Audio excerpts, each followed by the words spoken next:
everybody. My name is Evan. And I'm Jonathan. And you are listening to the Tackling Basketball Podcast. Thank you so much for tuning in.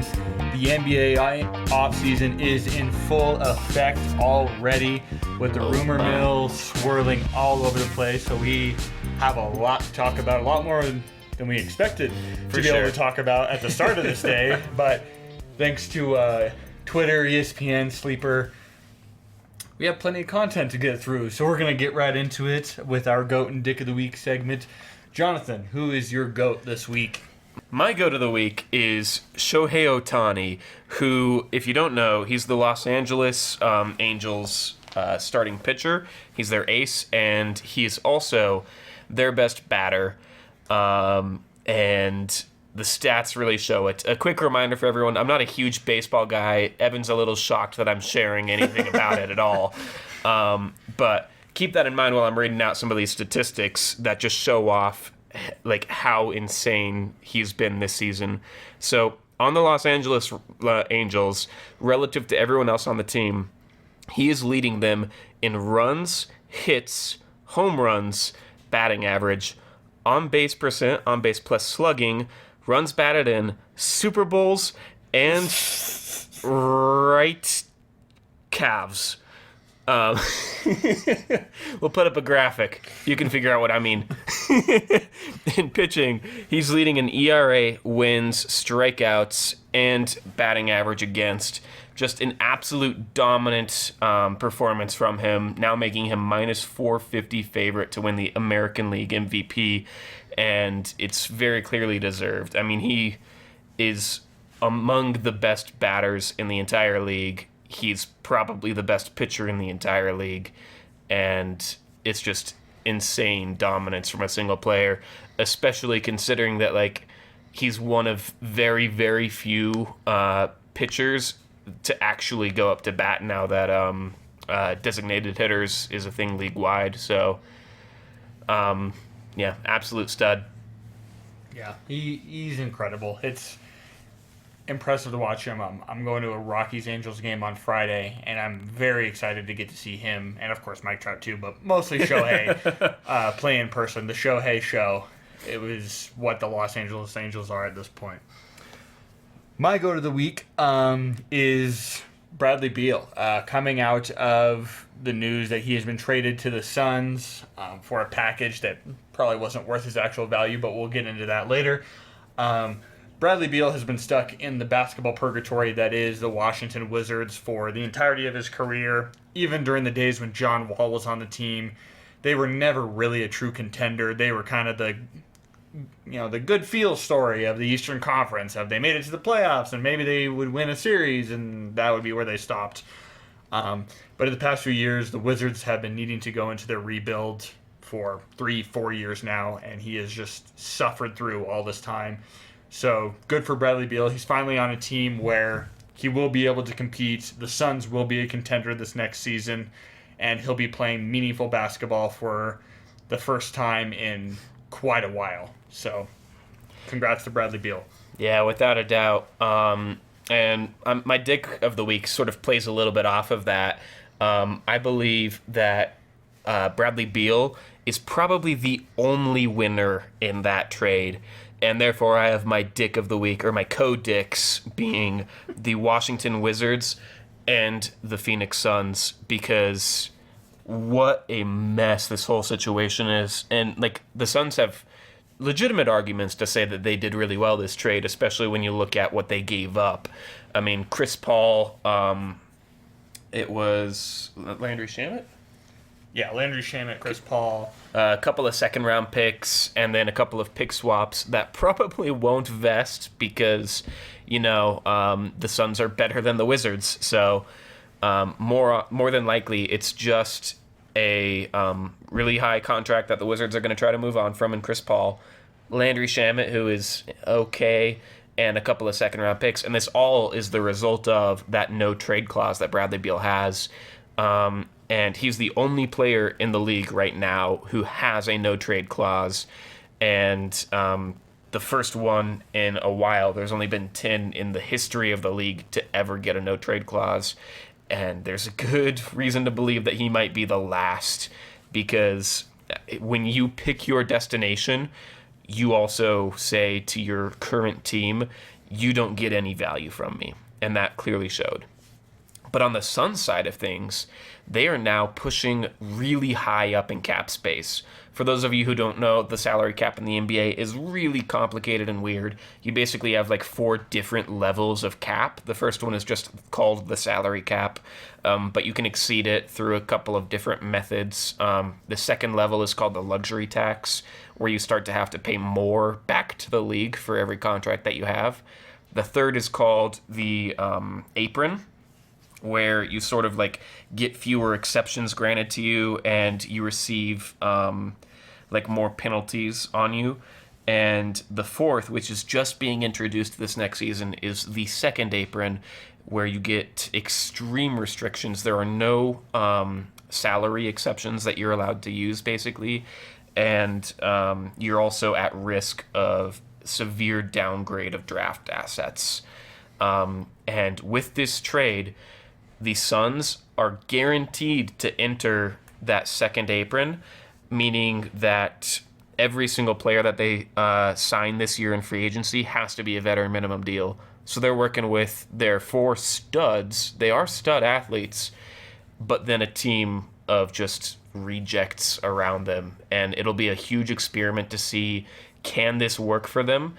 And how are they going to be able to overcome sort of buying their way to success and having to balance that with trying to find depth where it's going to be really difficult. So Kodix, a little bit long-winded, but the Wizards and the Suns, in my mind, they both lost this trade. Yeah, and we'll talk about it more once we get into more NBA stuff, but it's, as of right now, it doesn't look like a fantastic move for either team. Like I said, we'll discuss more on that later. My dick, once again, coming out of this trade, Chris Paul. Yeah. And it's not like Chris Paul did anything wrong. He's just kind of hanging out. But I don't know if there was a worse scenario for Chris Paul than this, because at 38 years old, I think the Suns were really the team that would give him the best chance of finally going and winning that championship that has eluded him for his entire career. Because you look at the teams, right now it seems to be a battle of the LAs between the Clippers and the Lakers. I personally don't think going to either team would give him a fantastic chance. I don't have much faith or belief in either team for next season. And then you look at all the other teams, the teams that are true contenders, and I don't really think they have a spot for Chris Paul. The Nuggets definitely don't. The Milwaukee Bucks, he's not the type of player they need. They need a guy that's a shooter and can space the floor around Giannis, and he definitely doesn't provide that. The Celtics don't need him. I mean, there's just a lot of the places where you would consider to be the top contenders, he's not really a great fit. So I see Chris Paul quite possibly now just going to the Lakers and joining his buddy LeBron, and not much happening. So I think this whole scenario kind of sucks for Chris Paul. I also feel like it might have just been better if they had just cut him, because now he has to figure out whether he wants to do a contract buyout and what the stipulations are around that, and it just complicates the whole situation for him. So nothing on Chris Paul here, but definitely sucks for Chris Paul. Yeah, for sure. And like with a little bit of that salary talk that we just covered, it looks like most, if not all, of like the contending teams are going to at least be in the luxury tax or into the first apron, which means that the most that they could sign Chris Paul for, theoretically, if he like was dropped, the most they could sign him to was a $5 million 2-year deal, which, I mean, he might do it in pursuit of a ring, but he could command more money somewhere that he isn't trying to compete. And it will also be really hard to get a trade to a contender with his current deal. So it looks like he is doomed to maybe never get his ring, which is probably pretty unfortunate. Poor Chris Paul.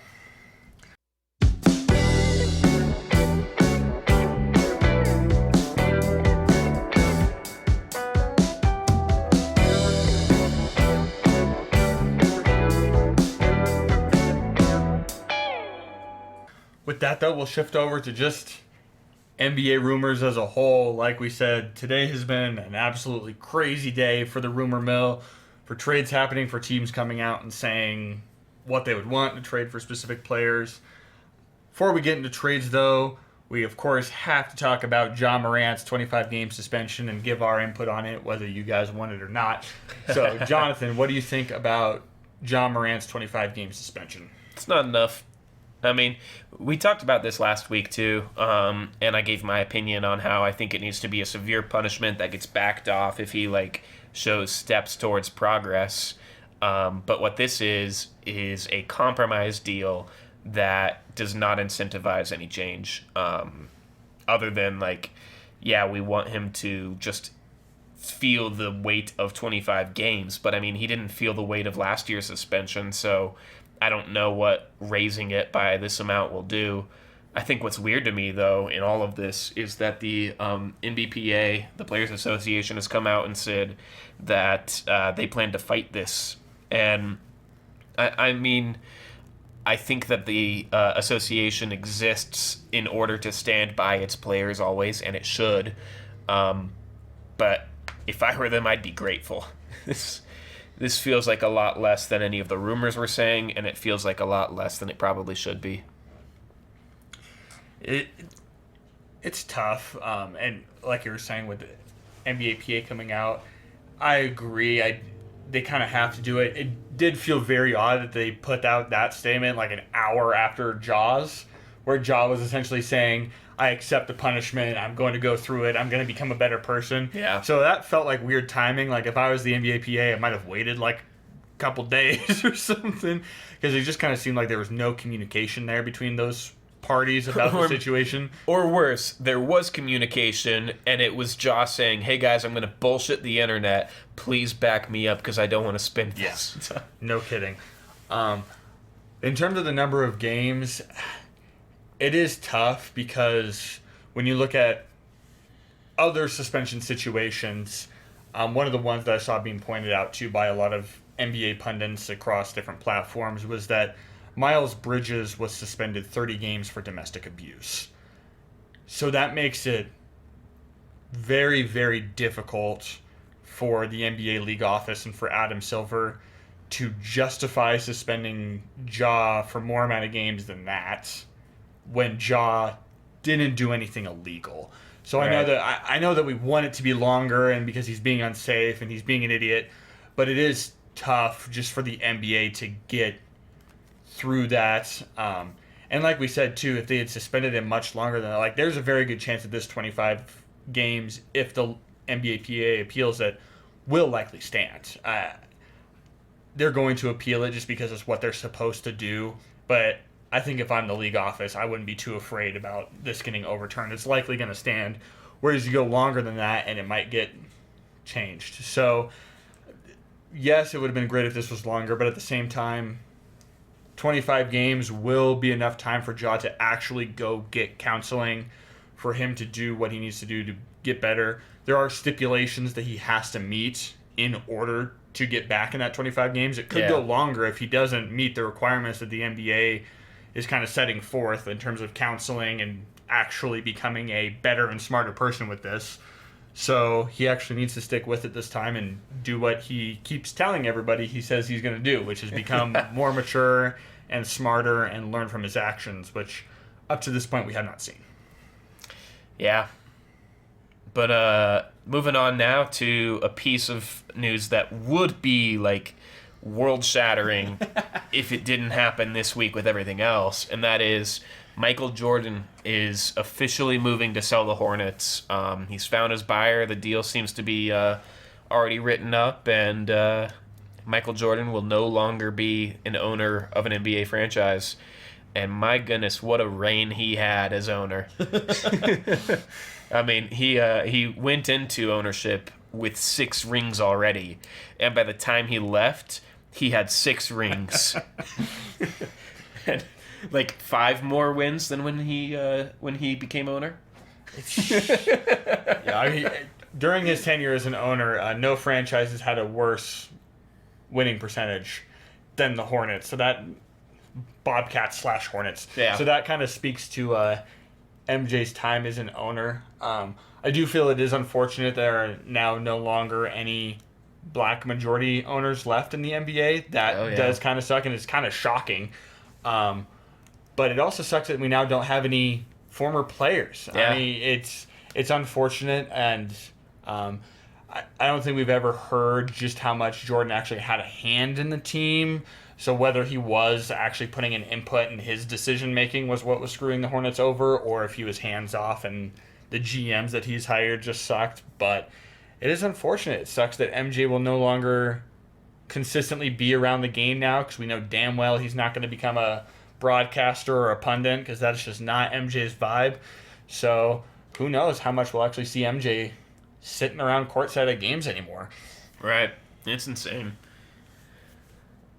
All right, next on the agenda is the NBA draft. Rumor has it that's this week. It's news to me. I was watching playoffs up until this last week, but yeah, it seems like Victor Wembanyama, obvious first overall pick. I debated making him my 100 units bet and putting 10 billion units on him, but in the end, that only paid like 30 cents. So it sounds like it's really a battle of the top three positions in that draft. It sounds like in most years, it's the three best players are the three to watch in Scoot, Brandon, and Victor. And the other big thing to watch there is something that we're going to talk a little bit more about soon, but the third overall pick. Who even makes the pick? Not even like who goes there, but who's making that pick as the Portland Trail Blazers continue to evaluate their franchise and continue to sort of shop that draft selection.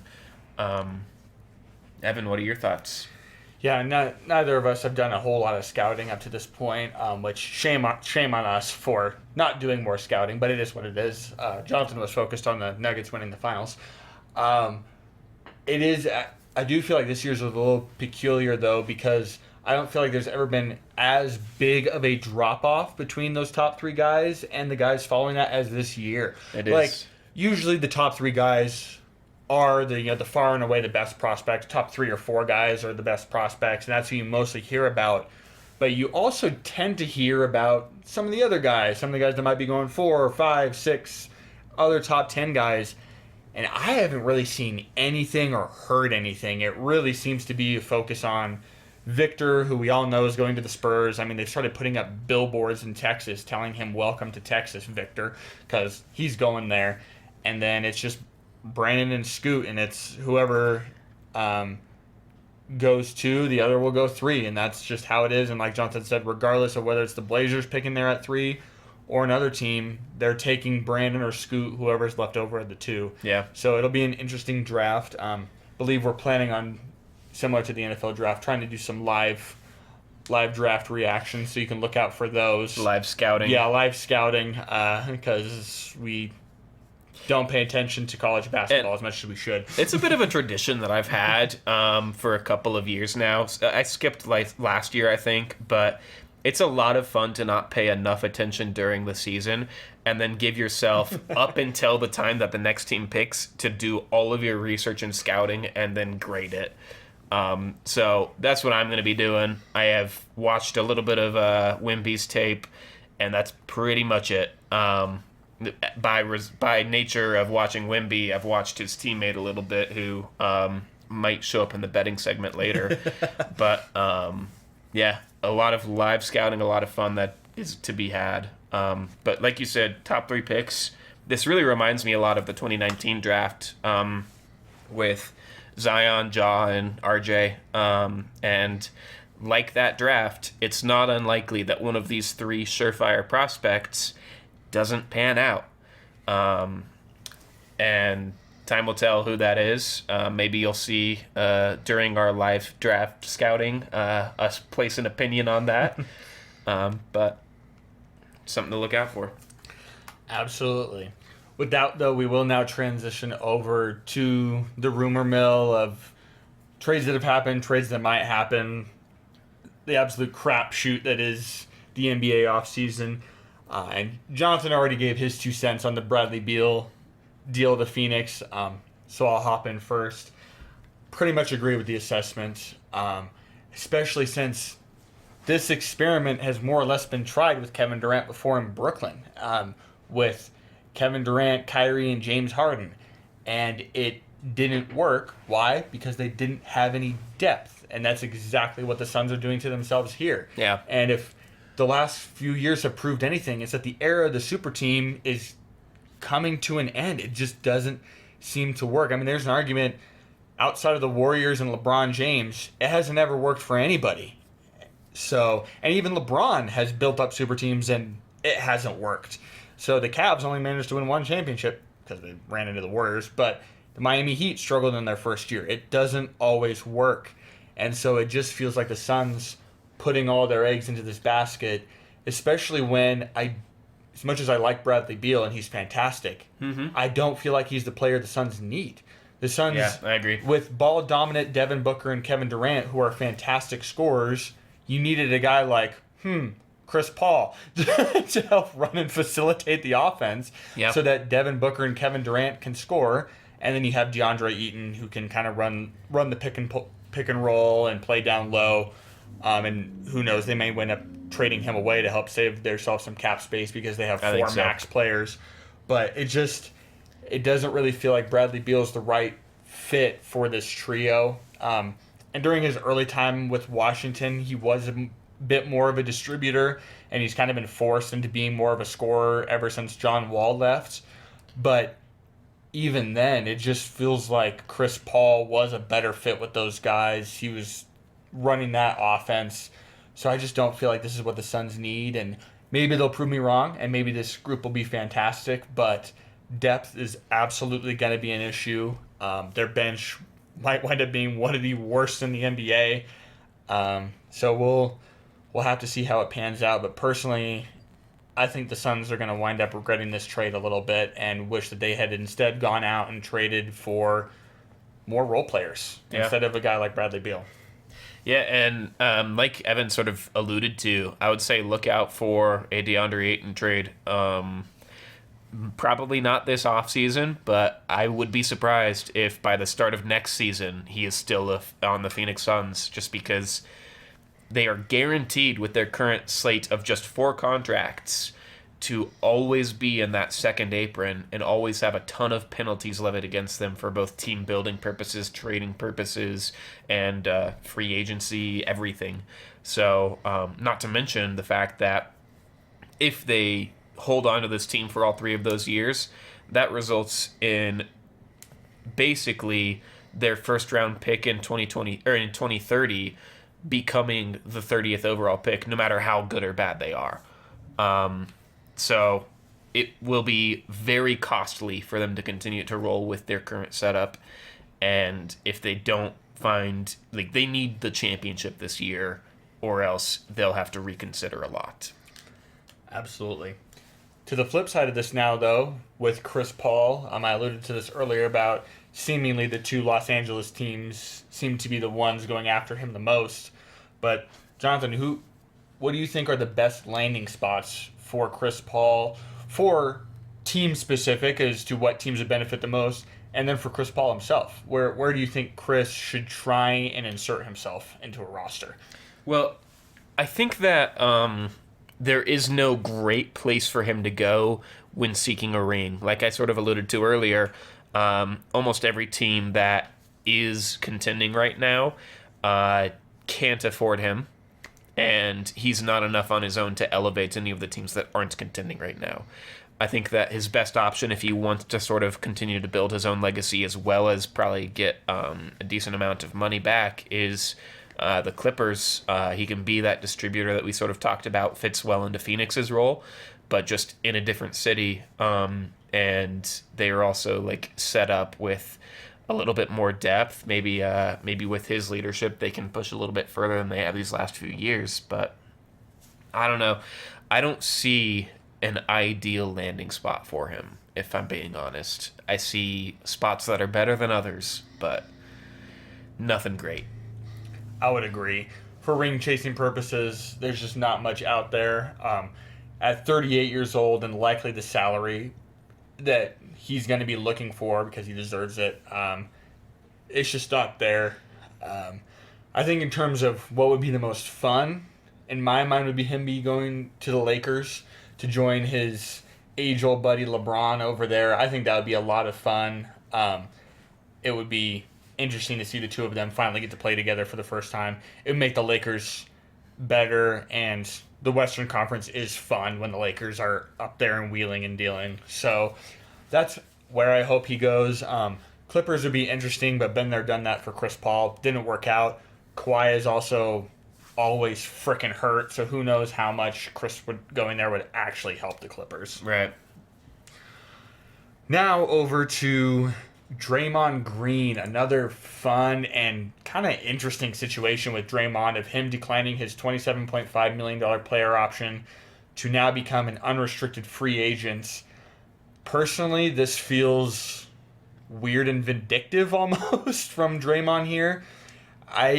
I'm not sure I see him getting more than that in free agency. Just that the fact that he's aging, the way he plays the game takes a lot out of your body.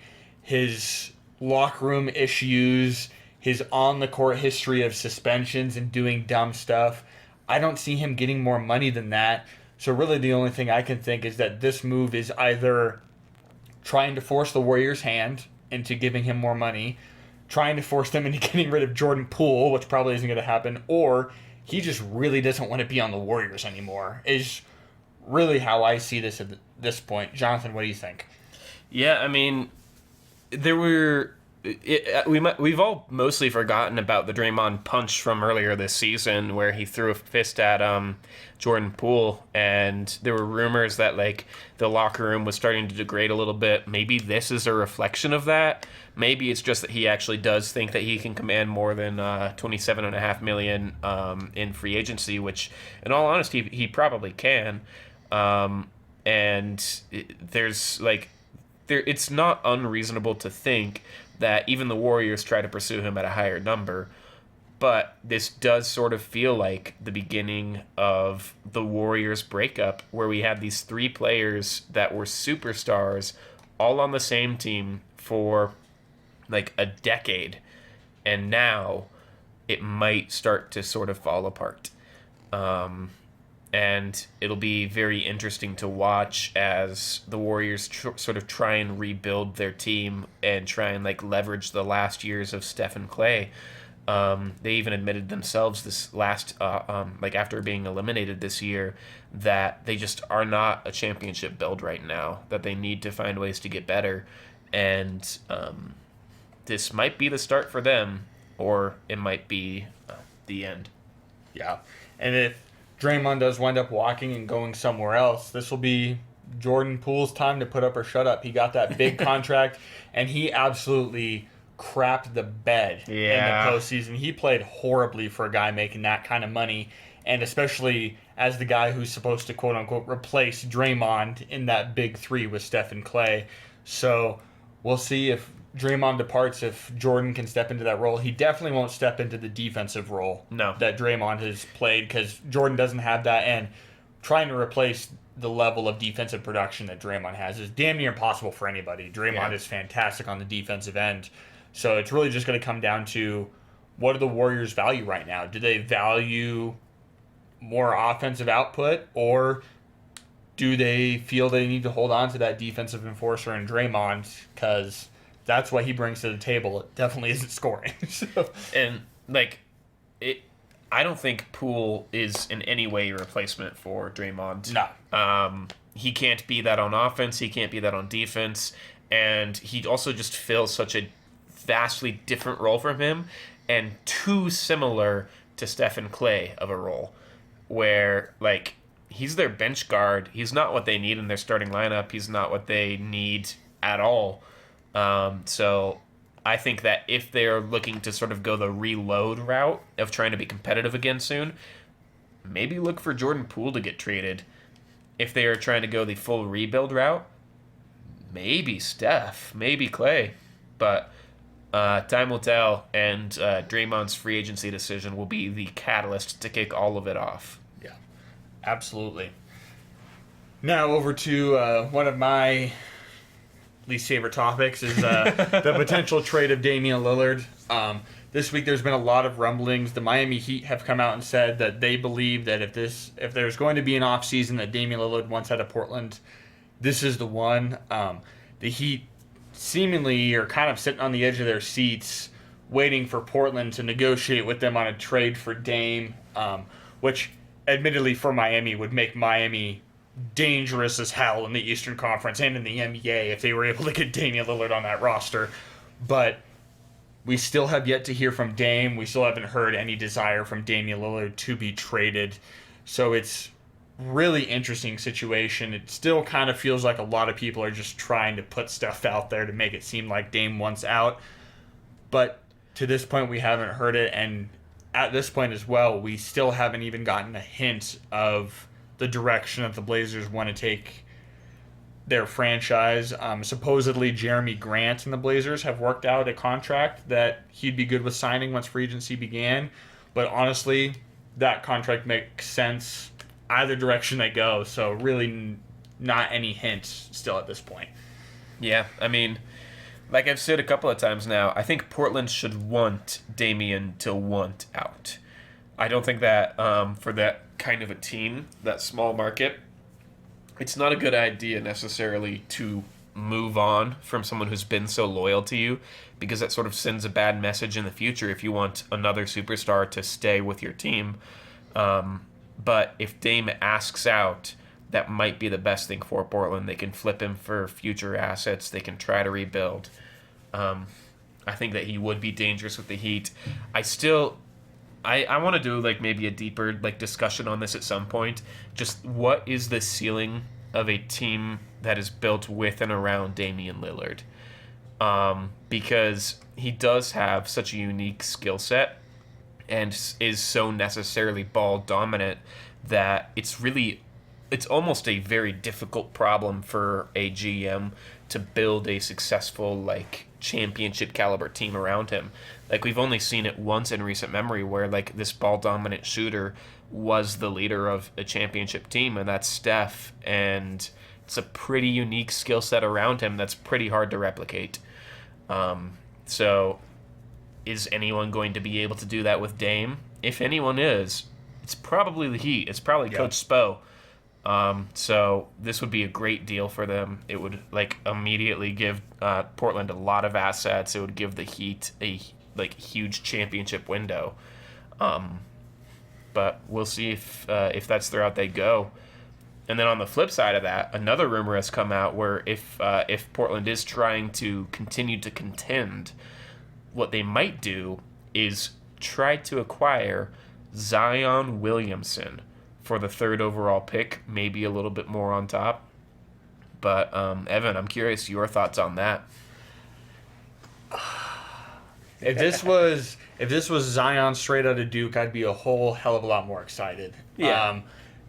And of course, when we've seen Zion on the court, he has looked fantastic. He has had some phenomenal moments.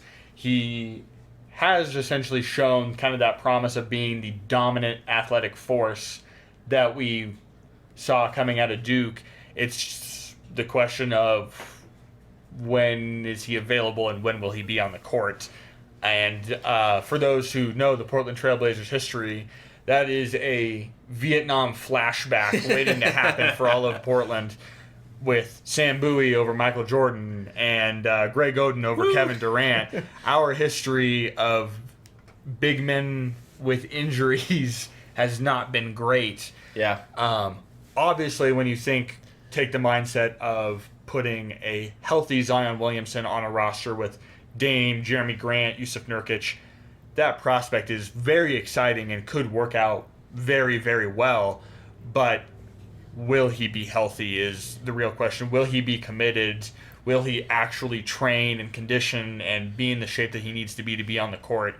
Because so far the answer to that is no. He hasn't shown any commitment or ability to be in the shape that he needs to be. So it could work for Portland. And it has come out, too, that the Pelicans are very interested in getting up to 3 to try and take Scoot Henderson. So the Pelicans are a good trade partner. I would personally much prefer Brandon Ingram but also don't fault the Pelicans at all for wanting to ship off Zion Yep. instead of Brandon Ingram. So it's a tough situation. It would definitely be a gamble by the Blazers. And personally, I'm not sure it's a gamble that's fully worth it. Yeah. We'll have to see what they decide. And I was telling Jonathan earlier, if they wind up do that and pull the trigger, I would still want them to go shop Anthony Simons and make a second trade where Yeah. you go out and then acquire a better shooting guard or a better three For sure. to also bolster that lineup. Because I still believe that you need to pick between Anthony Simons and Damian Lillard at this point. They're essentially the exact same player. Dame's obviously a better version, but same height, same defensive capabilities. And so it's just, it doesn't work with having both of them in the backcourt.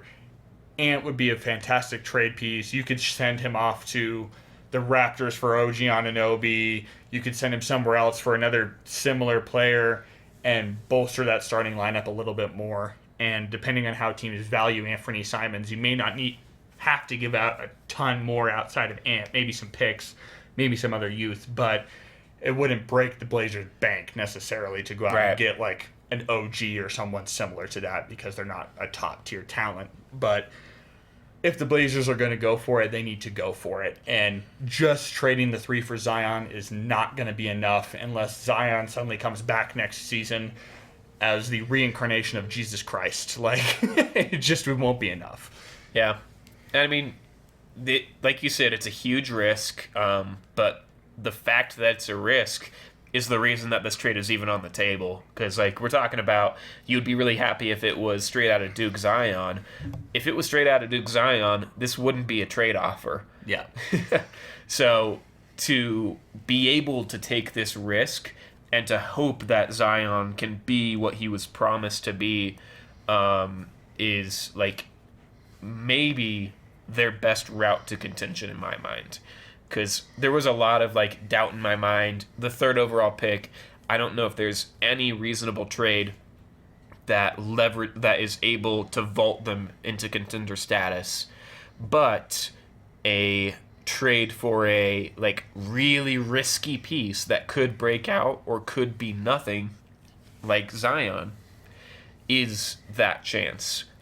And if he hits, then maybe he's enough to vault them back into, like, playoffs, back into home court advantage, back into, like, maybe contention. But if he misses, you're setting your franchise back many years. So, Yeah, when you could have taken Scoot Henderson. So yeah. I do not envy the Blazers GM right now. This is a hell of a crossroads to be at, and it's a spot too where I think no matter what you decide, portions of Blazers Nation are not going to be happy, which is unfortunate because this poor GM, this new guy, is just trying his best. But we'll He have could do to better if he fired Chauncey. Yeah, but that's a whole nother discussion and a deep dark hole that we could get into that we don't Yeah. have time for today. Instead, we'll transition over to Zach LaVine. The Bulls have come out and said that they are open to trading away Zach LaVine, which would essentially indicate that the Bulls would be in rebuild mode because he is their best player far and away. The Bulls have come out and said that they would expect to receive a good young player with multiple first-round picks as the return package, which is fair. That's probably about what he is worth because he is a very good player. But Jonathan, what teams do you see trying to trade for him? Where do you think the best landing spot for Zach LaVine would be? What makes the most sense here? It's such a weird thing to consider because most of your contending teams don't want him, can't pay for him. Most of your non-contending teams, like we're seeing a lot of people actually commit to the rebuild recently, and it's tough to imagine any of those teams deciding to sort of flip their perspective quickly and go for Zach LaVine. I've seen a couple of different names going around, like maybe the Timberwolves would be interested, maybe the Mavericks or the Nets, the Hawks, and those are like semi-reasonable.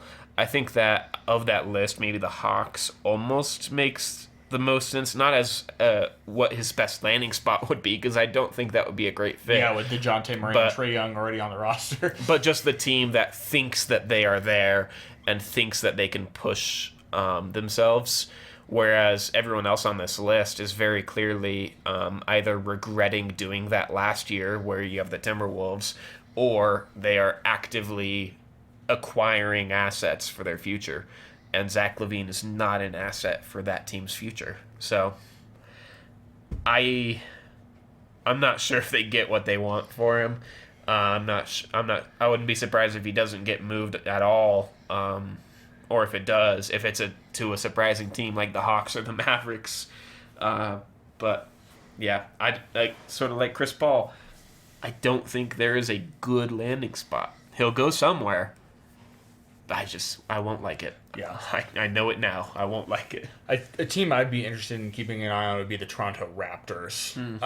Come down to whether the Raptors wind up being sellers or buyers this offseason. They do have OG Anunoby, Pascal Siakam. They have some pieces there who they might wind up trading away for a rebuild, but we don't really know what the Raptors are doing. Getting Zach LaVine wouldn't turn them into a contender, right? But they're losing Fred VanVleet. They're clearing some cap space or salary cap space there. So depending on where the Raptors' mindset is, maybe he goes there. I would say if the Celtics weren't so pinned in on Jaylen Brown, he would make sense there. Him and Jason Tatum together would be nasty. But the Celtics seem to be perfectly content with Jaylen Brown there as their two guard. And Jaylen Brown's a good two guard, and he knows their system, so it makes sense.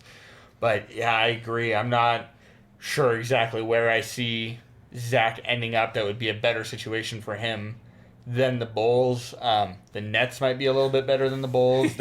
And I mean, going to the Nets would be kind of similar to Donovan Mitchell going to the Cavs, where he would become the veteran presence on the Nets with a whole crew of talented young guys who you can maybe look to over the next 4 or 5 years, have him, lead that team as they become better and better with the talent developing.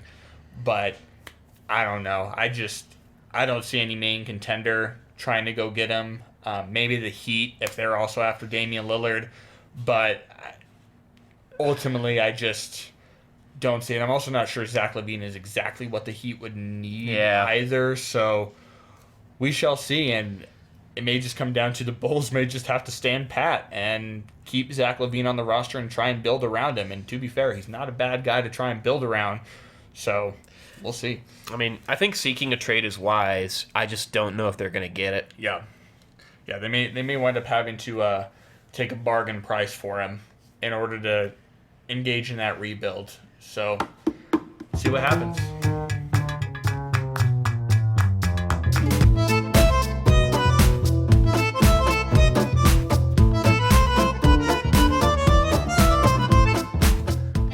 As with last week, enough of the NBA now. It's just so much basketball talk for today.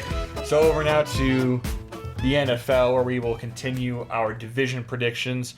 Did the AFC North last week, one of the most competitive divisions in football. We'll now shift over to the NFC North, one of the least competitive divisions in the NFL. So, Jonathan, why don't you kick us off with your NFC North division winner? I mean, I think it is somewhat competitive, but not for anything past division champion, I have my division champion with 10 wins, which is not an overwhelmingly impressive thing, and I could very easily see the division winner, whoever it is, winding up with 9 wins, just barely eking out over 500. But for me, it's the Minnesota Vikings. They are the team that did it last year with a impressive 13-win season, and they have decent continuity on the offensive end of the ball. They lost a few good pieces on the defensive end, and they will struggle a little bit this year to cover against any talented quarterbacks. Luckily for them, there's not a lot of talented quarterbacks that they're going to be facing. So I have them pretty well dominating this division. Going 3-3 within the division. but doing well enough outside of it in order to hold on to the playoff spot. No real like shocking wins here, other than maybe against the Bengals. That's going to be like their claim this season if it happens. And then other than that, just Kirk Cousins taking care of business when he should, getting fewer fourth quarter comeback victories, but still holding on well enough to get playoffs. Yeah, I also have the Vikings winning the division, although I have them going 12-5, regressing by a game in comparison to last year. I still think that offense is very explosive, even without Dalvin Cook. The running backs they currently have on the roster, I think, have good upside. They also have a very talented O-line that will be able to help protect there. But Justin Jefferson counts for a lot on that Vikings team. I have them going 3-3 in division as well, dropping a game to each team in the division, and then losing to the Philadelphia Eagles in week 2 and the Kansas City Chiefs in week 5. Also have them beating the Bengals as kind of their marquee win of the year. But Vikings winning the division. And now over to our runner-up, Jonathan. Who you got? Runner-up was really difficult for me to choose this year for this division. It's just kind of a shit show all the way through. Even the Vikings, I don't feel super confident in, other than their like really easy schedule. But my runner-up this year is the Bears. The Bears. With Justin Fields leading the charge, coming into his third season in the NFL, sort of being able to try and continue to grow his ground game as well as his air game. He finished the season last year very impressively, and I look to him to sort of try and continue that ride.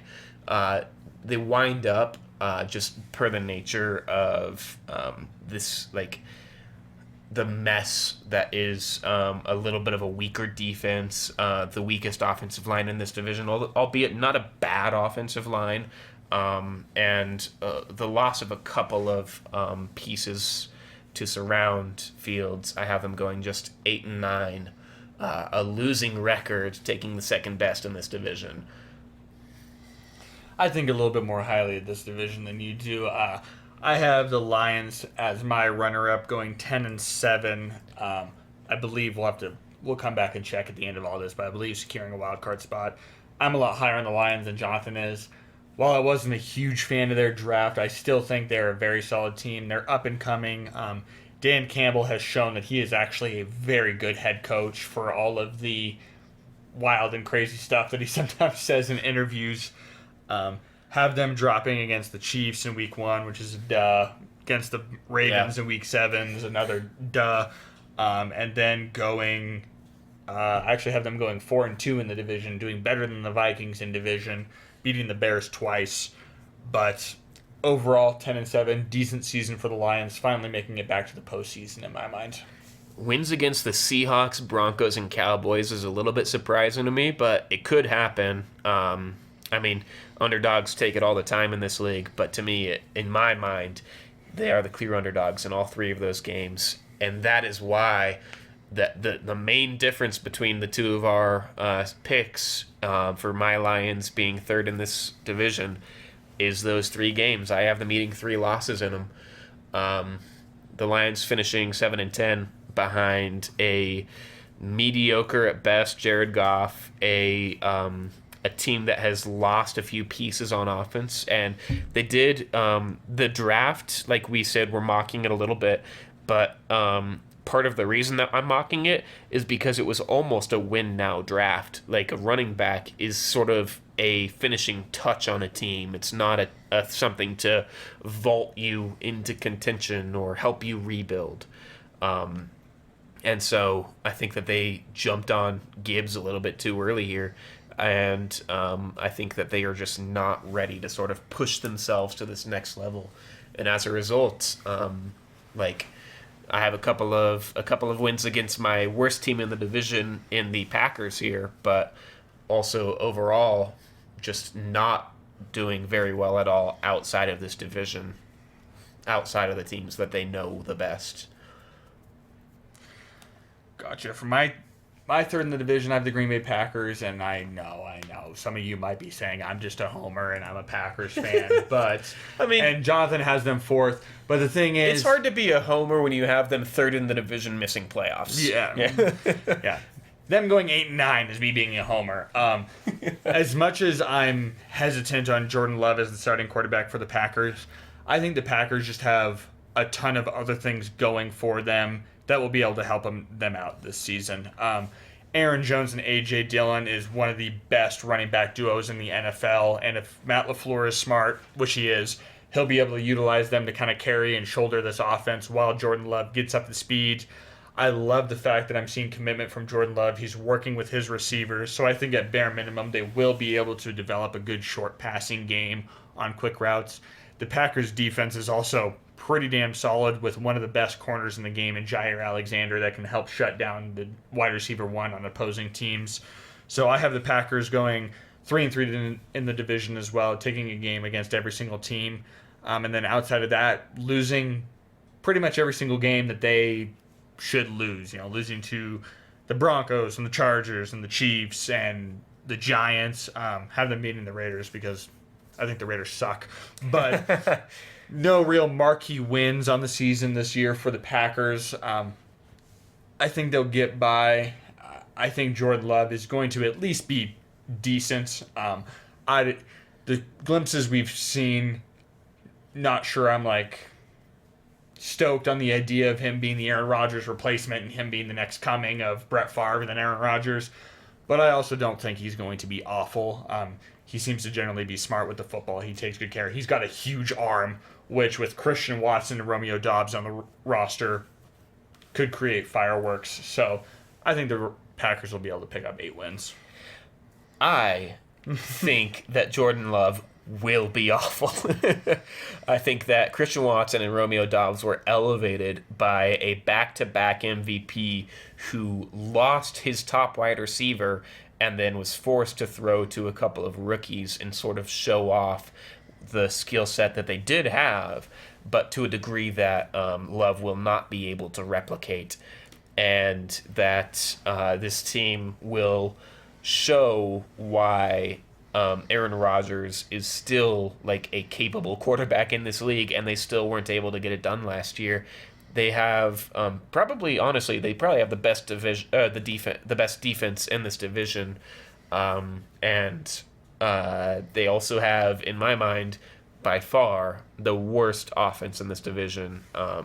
It'll be an uphill battle the whole way, trying to overcome a rookie quarterback with no experience, trying to overcome a really young wide receiver room, and just a team that doesn't have any built-in chemistry as a result of the combination of those things.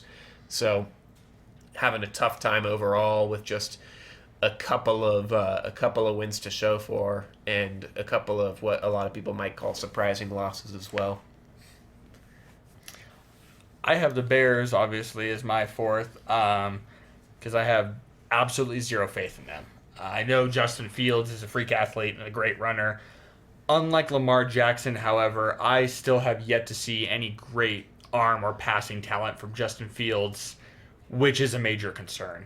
The O-line for the Bears was decent last year. There were many times where he had a decent amount of time to throw, and yes, I know his wide receiver core wasn't great.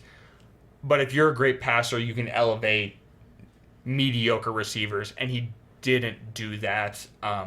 Also, up to this point, I haven't been very impressed with the Bears coaching staff and game planning. Not a big fan of it. So I see the Bears having another down year at 4-13. Maybe considering moving on from Justin Fields if he can't improve on his passing. Yeah. Because at the end of the day, if you rush for 2,000 yards but your team is losing because you're not passing the ball at all, you're a running back, not a quarterback, which was what everybody was accusing Lamar Jackson of when Lamar had an arm. Justin, so far, seemingly doesn't. So we'll see. I just don't see it from the Bears yet again this season. Yeah, I mean, the Bears are going to be maybe the most interesting case in this division. I do believe in Justin Fields' talent as a passer. I even think that he showed off a little bit of that at the end of this last season. But, time will tell. we'll see if Jordan Love or him is able to be the better passer in this division. Real stiff competition, I think.